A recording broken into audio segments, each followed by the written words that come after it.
Assalamualaikum warahmatullahi wabarakatuh. Perkenalkan, nama saya Aprianti dengan NIM 2312110030 dari Prodi Pendidikan Agama Islam kelas 4A. Di sini saya akan menjelaskan tentang evaluasi kurikulum dari mata kuliah pengembangan kurikulum yang diampu oleh dosen Dr. Helena Nelis, MPD. Langsung saja, di sini saya akan menjelaskan tentang pengertian evaluasi kurikulum. Yang pertama, evaluasi. Secara etimologi, evaluasi berasal dari bahasa Inggris, yaitu evaluation dari akar kata value yang berarti nilai atau harga.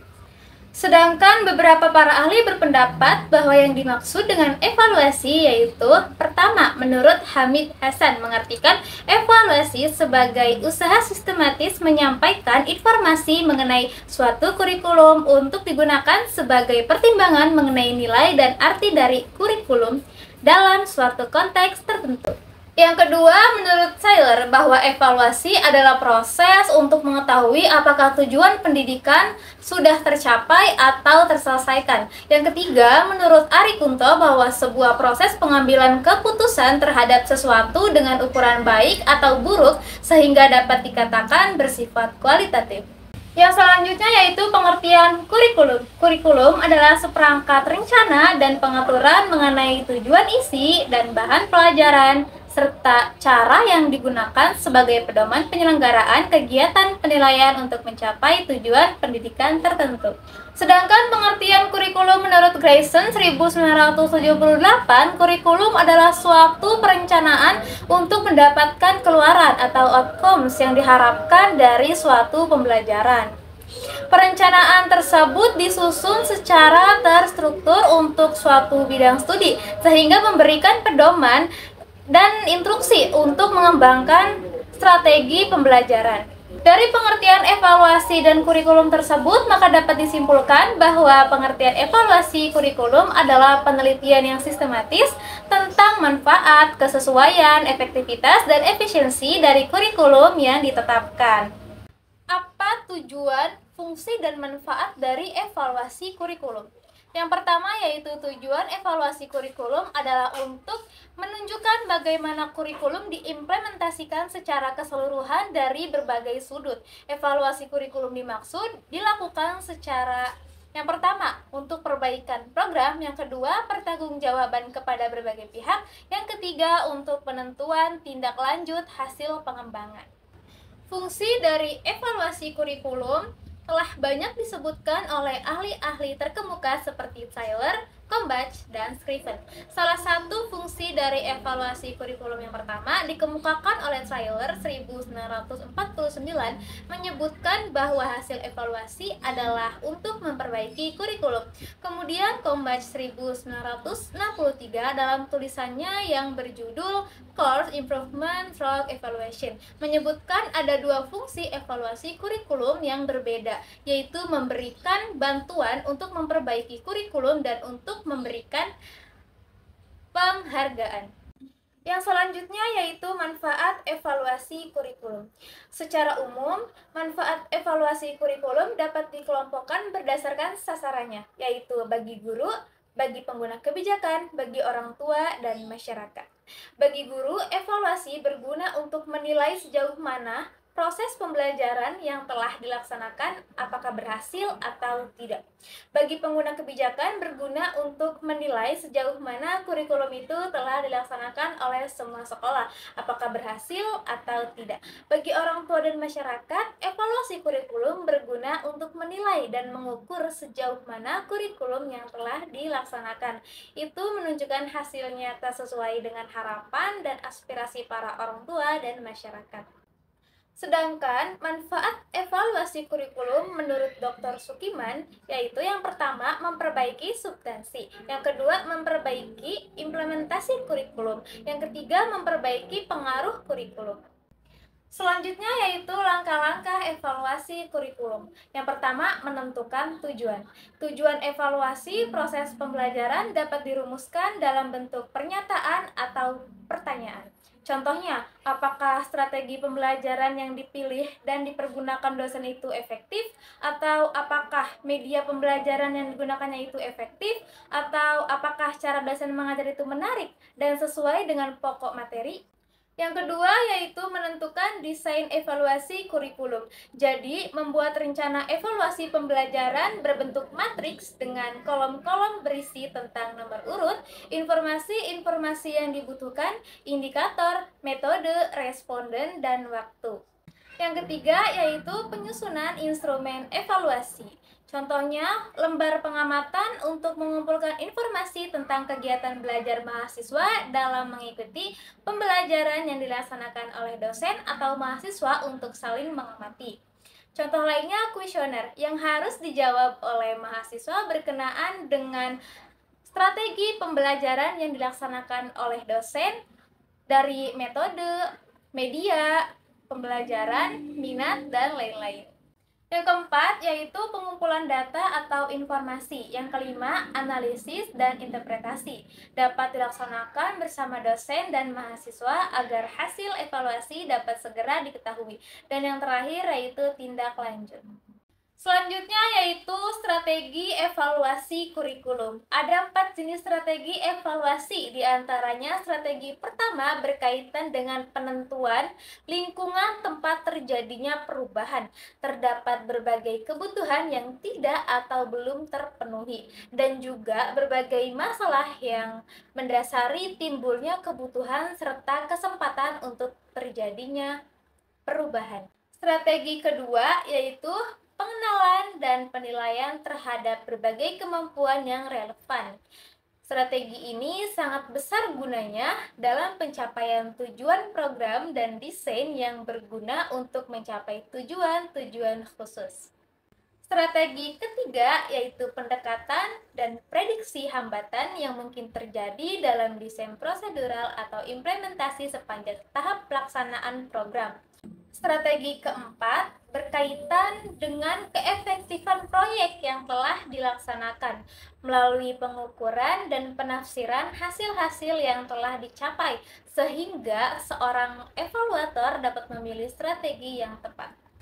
Selanjutnya yaitu model-model evaluasi kurikulum. Yang pertama, model CIPP. Evaluasi model CIPP atau Konteks, Input, Proses, and Product pertama kali ditawarkan oleh Stufleviam. Kemudian Stufleviam mengembangkan model evaluasi CIPP pada tahun 1966.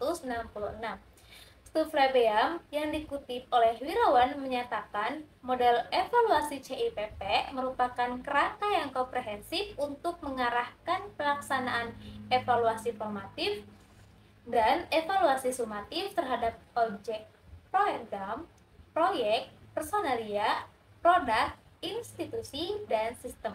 Model CIPP, Konteks, Input, Proses, and Product, yang bertitik tolak pada pandangan bahwa keberhasilan program pendidikan dipengaruhi oleh berbagai faktor, seperti karakteristik peserta didik dan lingkungan, tujuan program dan peralatan yang digunakan, prosedur dan mekanisme pelaksanaan program itu sendiri.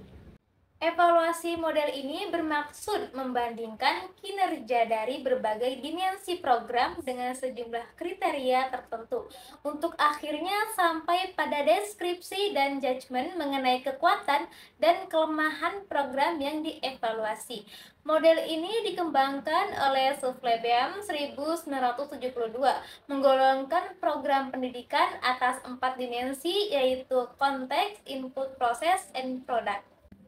Adapun tujuan dari model CIPP ini, yang pertama, tujuan pokok dari evaluasi konteks adalah menilai seluruh keadaan organisasi, mengidentifikasi kelemahannya, menginventarisasi kekuatannya yang bisa dimanfaatkan untuk menutupi kelemahannya, mendiagnosis masalah-masalah yang dihadapi organisasi, dan mencari solusi-solusinya. Evaluasi konteks juga bertujuan untuk menilai apakah tujuan-tujuan dan prioritas-prioritas yang telah ditetapkan memenuhi kebutuhan-kebutuhan pihak-pihak yang menjadi sasaran organisasi. Yang kedua, evaluasi input. Teristimewa dimaksudkan untuk membantu menentukan program guna melakukan perubahan-perubahan yang dibutuhkan. Evaluasi input mencari hambatan dan potensi sumber daya yang tersedia. Tujuan utamanya ialah membantu klien mengkaji alternatif-alternatif yang berkenaan dengan kebutuhan-kebutuhan organisasi dan sasaran organisasi. Dengan perkataan lain, evaluasi input yang berfungsi untuk membantu klien menghindari inovasi-inovasi yang sia-sia dan perkiraan akan gagal atau sekurang-kurangnya menghambur-hamburkan sumber daya. Ketiga, evaluasi proses pada dasarnya memeriksa pelaksanaan rencana yang telah ditetapkan. Tujuannya adalah memberikan masukan bagi pengelola atau manajer dan stafnya tentang kesesuaian antara pelaksanaan rencana dan jadwal yang sudah dibuat sebelumnya dan efisiensi penggunaan sumber daya yang ada. Apabila rencana tersebut perlu dimodifikasi atau dikembangkan, evaluasi proses memberikan petunjuknya. Di sini yang mesti diingat adalah bahwa evaluasi proses terutama bertujuan untuk memastikan prosesnya. Penyimpangan-penyimpangan dari rencana semula dijelaskan. Yang keempat, evaluasi produk bertujuan untuk mengukur, menafsirkan, dan menilai capaian-capaian program. Lebih jelasnya, evaluasi produk bertujuan untuk menilai keberhasilan program dalam memenuhi kebutuhan-kebutuhan sasaran program. Penilaian-penilaian tentang keberhasilan program atau organisasi ini dikumpulkan dari orang-orang yang terlibat secara individual atau kolektif dan kemudian dianalisis. Artinya, keberhasilan atau kegagalan program dianalisis dari berbagai sudut pandang. Selanjutnya yaitu kelebihan dan kekurangan evaluasi model CIPP. Dibandingkan dengan model-model evaluasi yang lain, model CIPP memiliki beberapa kelebihan, antara lain lebih komprehensif atau lengkap dalam menjaring informasi karena objek evaluasi tidak hanya pada hasil semata, tetapi juga mencangkup konteks, input, proses, maupun produk. Kelengkapan informasi yang dihasilkan evaluasi model CIPP akan mampu memberikan dasar yang lebih baik dalam mengambil keputusan, kebijakan, maupun penyusunan program-program selanjutnya. Selain memiliki kelebihan, model CIPP memiliki kelemahan. Antara lain, penerapan model ini dalam bidang program pembelajaran di kelas mempunyai tingkat keterlaksanaan yang kurang tinggi jika tanpa adanya kombinasi.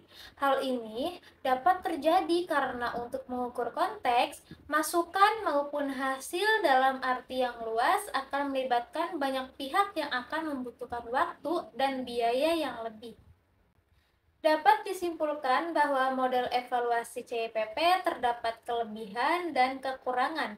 Kelebihan dari evaluasi model CIPP yaitu lebih kompleks dalam mengevaluasi suatu program. Namun, dalam evaluasi ini membutuhkan biaya dan waktu yang lebih. Yang selanjutnya yaitu model Taylor. Pendekatan model Taylor menekankan bahwa evaluasi kurikulum diarahkan kepada usaha untuk mengetahui sejauh mana tujuan pendidikan yang berupa tingkah laku yang diharapkan telah dicapai oleh siswa dalam bentuk hasil belajar yang mereka tampilkan pada akhir kegiatan pembelajaran. Model ini dibangun atas dua dasar pemikiran. Pertama, evaluasi ditujukan pada tingkah laku peserta didik. Yang kedua, evaluasi harus dilakukan pada tingkah laku awal peserta didik sebelum melaksanakan kurikulum dan sesudah melaksanakan kurikulum atau hasil. Kesimpulannya yaitu, evaluasi kurikulum adalah proses sistematis untuk menilai efektivitas dan relevansi kurikulum dalam mencapai tujuan pendidikan. Untuk Tujuan, fungsi, dan manfaat evaluasi kurikulum bertujuan untuk meningkatkan kualitas pendidikan, memastikan kurikulum sesuai dengan kebutuhan peserta didik, dan memberikan umpan balik untuk perbaikan. Fungsi utamanya adalah untuk mengukur keberhasilan implementasi kurikulum, sedangkan manfaatnya termasuk peningkatan proses pembelajaran dan pengambilan keputusan yang lebih baik. Untuk langkah-langkah evaluasi kurikulum, proses evaluasi meliputi perencanaan, pengumpulan data, analisis data, dan pelaporan hasil evaluasi. Strategi evaluasi kurikulum yang digunakan dapat bervariasi, termasuk pendekatan kuantitatif dan kualitatif, serta melibatkan berbagai pemangku kepentingan seperti guru, siswa, dan orang tua. Yang selanjutnya, model-model evaluasi kurikulum. Yang pertama, model CIPP. Model ini mengevaluasi konteks, masukan, proses, dan hasil kurikulum. Kelebihannya adalah cakupan yang komprehensif, namun kelemahannya adalah kompleksitas dalam implementasi. Yang kedua, model Tyler. Model ini fokus pada pencapaian tujuan pendidikan yang telah ditetapkan. Kelebihannya adalah kesederhanaan dan fokus yang jelas, namun kelemahannya adalah kurang memperhatikan aspek proses dan konteks. Cukup sekian pembahasan materi yang telah saya sampaikan. Kurang lebihnya mohon maaf. Wassalamualaikum warahmatullahi wabarakatuh.